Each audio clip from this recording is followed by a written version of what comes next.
Hello, I welcome you all once again to my channel Explore Education. I am Dr. Lakshmi Singh, Assistant Professor, Department of Education, SS Khanna Girls Degree College, University of Allahabad. And this time I am going to discuss with you a very relevant topic for all of us, that is concept of stress. Stress किसको नहीं है? हर वो आदमी जो जिंदा है उसको stress है। बट यहाँ हमको स्ट्रेस पढ़ना है लर्नर्स के लिए, है ना। तो जब हम वो वाला हमारी यूनिट होती है जिसमें mental health and process of adjustment and defence mechanism ये सब होता है, वहाँ स्ट्रेस भी होता है। स्ट्रेस आपसे डिस्कस करना रह गया था बिकॉज मुझे लगा था कि ये बहुत जनरल टॉपिक है, बट जनरल टॉपिक लिखने ज़्यादा मुश्किल होते हैं। आई थिंक सो, है ना, क्योंकि उसको हम जनरली तो समझते हैं पर स्पेसिफिकली नहीं लिख पाते। तो इस अपनी भूल को दूर करने के लिए मैं ये भी बात करने जा रही हूँ आपसे कि स्ट्रेस का कंसेप्ट क्या है ना। तो शुरू करते हैं। स्ट्रेस स्ट्रेस क्या है? Stress can be defined as a state of worry. कोई चिंता की दशा है, कोई मेंटल टेंशन है caused by a difficult situation. कोई ऐसी कठिन परिस्थिति हमारे सामने आ गई है कि हम स्ट्रेस में आ जाते हैं। Stress is a natural human response. देखिए ये नेचुरल है। कोई आदमी स्ट्रेस में है इसका ये मतलब नहीं कि बहुत दिक्कत है उसके साथ, क्योंकि हर आदमी स्ट्रेस में है। हमारा नेचुरल रिस्पॉन्स होता है जब भी हमारे सामने कोई चुनौती आती है, हमारे सामने जिंदगी में कोई ऐसी भयावह स्थिति आती है, कोई थ्रेट आता है, तो हम स्ट्रेस में आ जाते हैं।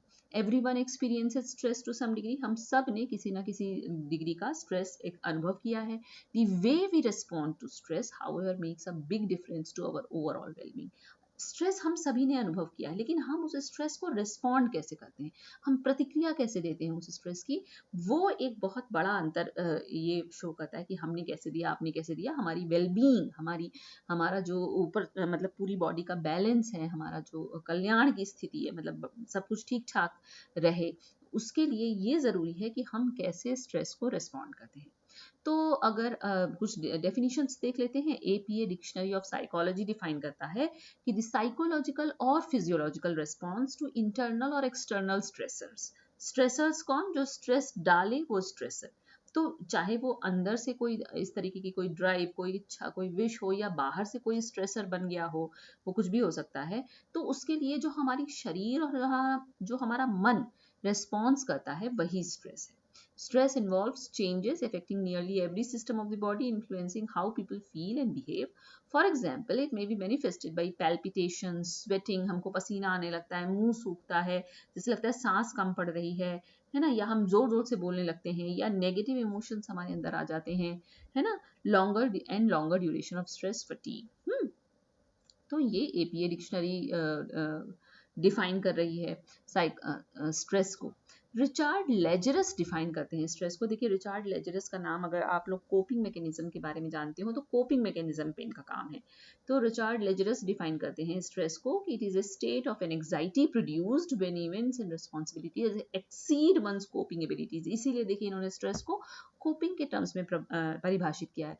वो कह रहे हैं कि जब कोप करने का क्या मतलब, कि हम उसका सामना करना चाहते हैं, मतलब कि कोशिश करते हैं, कोई स्ट्रेस आया हम उसको कोप करने की कोशिश करते हैं, कि कोप अप करते हैं कि ठीक है हम इसको ओवरकम कर लेंगे, हम इसका कुछ सोल्यूशन निकाल लेंगे। लेकिन जब हमारी कोपिंग एबिलिटी से ज़्यादा स्ट्रेस, ज़्यादा कोई ऐसी चिंता की बात है, कोई ऐसी चिंताजनक दशा है, तो जो हम stress as a state of an anxiety produced, ये तब होता है जब इस तरीके की इवेंट्स या रिस्पॉन्सिबिलिटीज हमको मिल जाती हैं जो हमारी कोपिंग एबिलिटी को एक्सीड कर जाती है, वही दशा स्ट्रेस है। और one of the most widely quoted definitions of stress is from Hans Selye. ये एक पाइनियरिंग एंडोक्राइनोलॉजिस्ट इन्होंने कहा कि stress is the non specific response of the body to any demand for change. यानी कि कोई ऐसी चीज हमारे सामने आ गई जो चाहती है कि हम बदलें, है ना। बदलना ही तो सबसे मुश्किल है, हम बदलना नहीं चाहते हैं अपनी आदत, अपना थिंकिंग पैटर्न, अपना वे ऑफ लाइफ, है ना। तो कोई ऐसी डिमांड है, चेंज चाहती है, जो उसके लिए बॉडी जो नॉन स्पेसिफिक रिस्पॉन्स देती है वही स्ट्रेस है। This definition highlights that stress is not just a specific reaction to a particular stimulus but rather a general response to any challenge और डिमांड दैट डिस्टर्ब्स होम्योस्टैसिस। जो homeostasis का क्या मतलब होता है कि शरीर एक संतुलन की अवस्था में रहता है। जब भी हमारे संतुलन की अवस्था बिगड़ती है तो हम उसके लिए क्या करते हैं, रिस्पॉन्स देते हैं। तो यही स्ट्रेस है, ऐसा हेंस सेल ने कहा, सेल, है ना। अच्छा, स्ट्रेस वर्सेस एंजाइटी, क्या स्ट्रेस और चिंता में कोई अंतर है?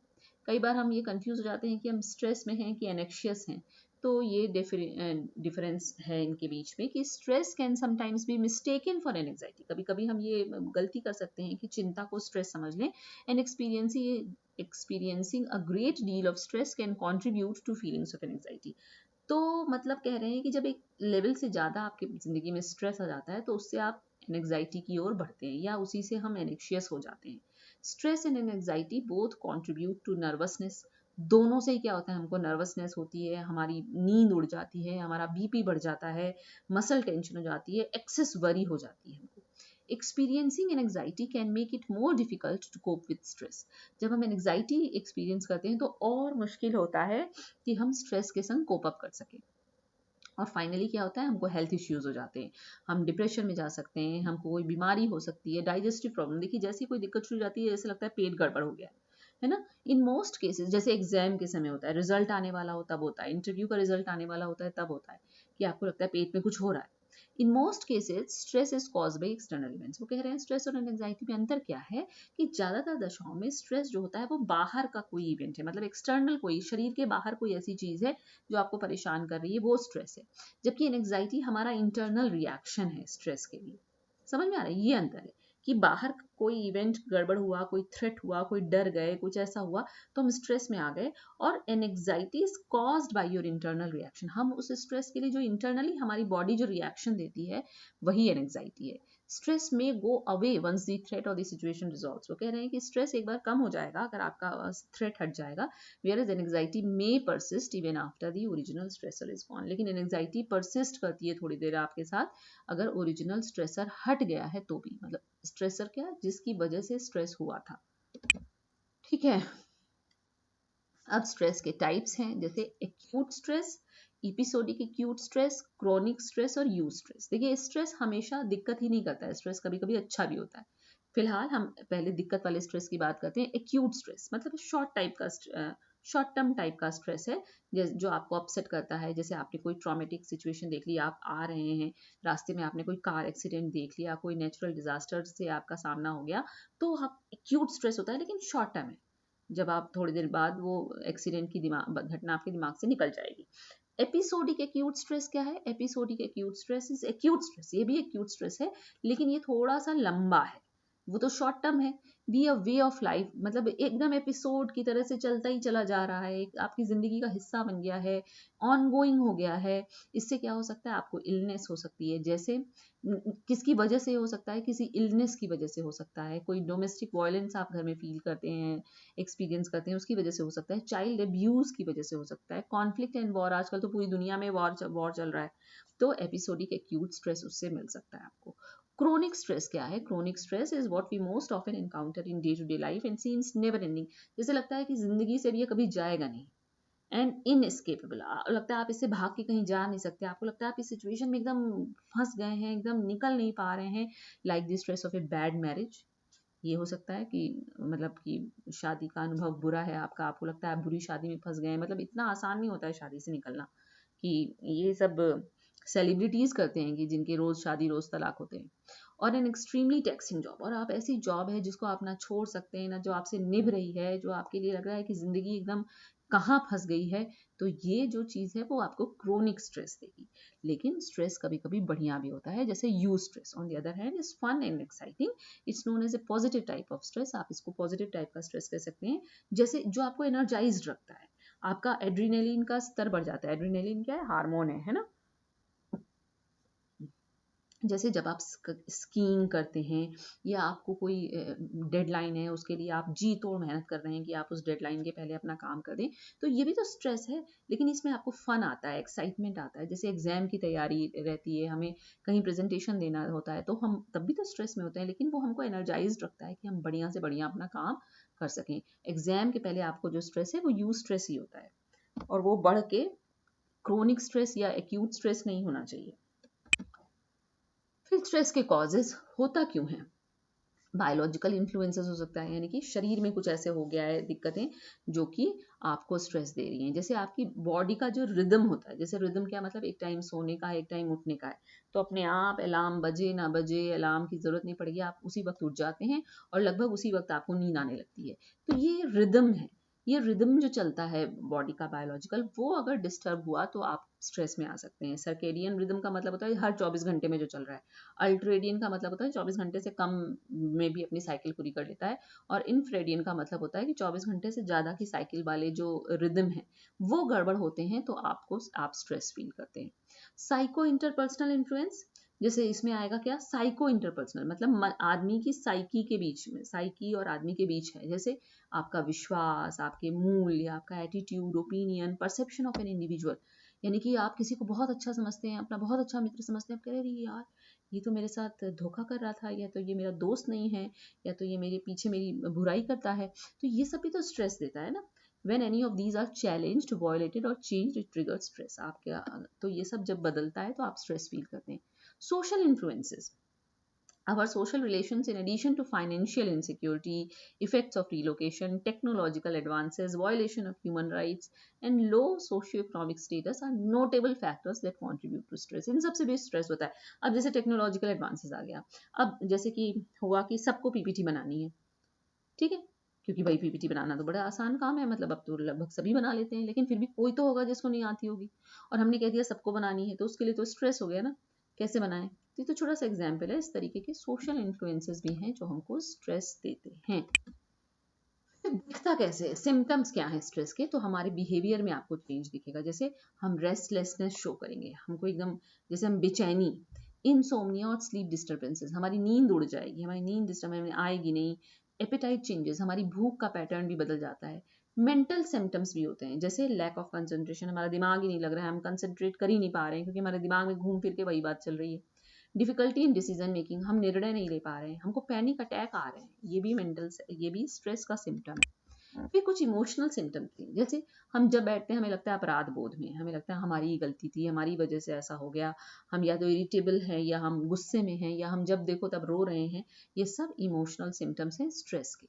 कुछ फिजिकल सिम्टम्स भी होते हैं, जैसे आप फटीग, आप एकदम थकान महसूस करते हैं हर समय, कहीं आपका सर दुख रहा है, कहीं आपको सांस जैसे लग रहा है नहीं आ रही, उखड़ रही है। ये सब स्ट्रेस के सिम्टम्स हैं physical.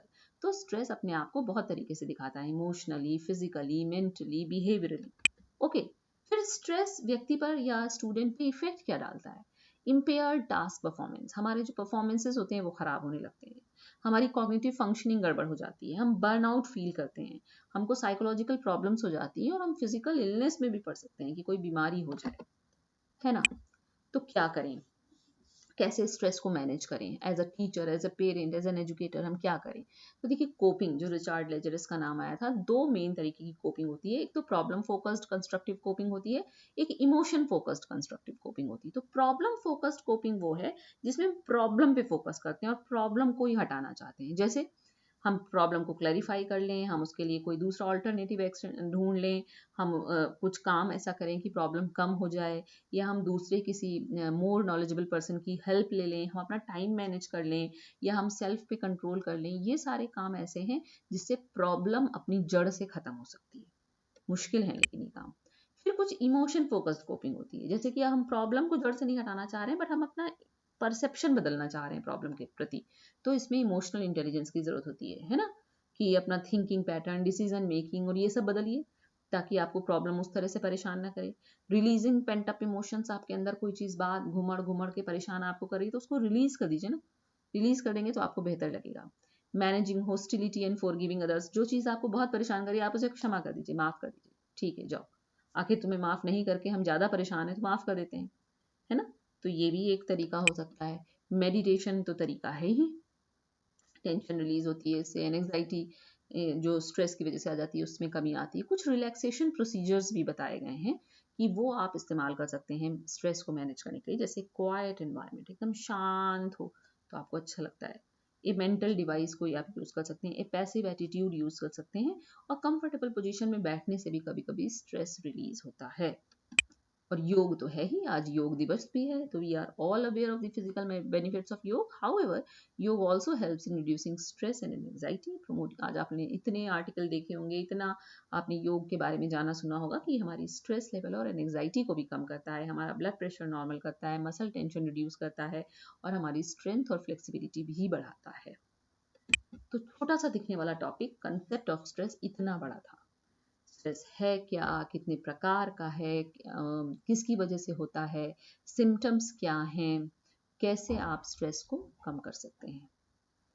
Okay, so it is all about concept of stress from my side. So thank you and don't forget to like and subscribe my channel, Explore Education.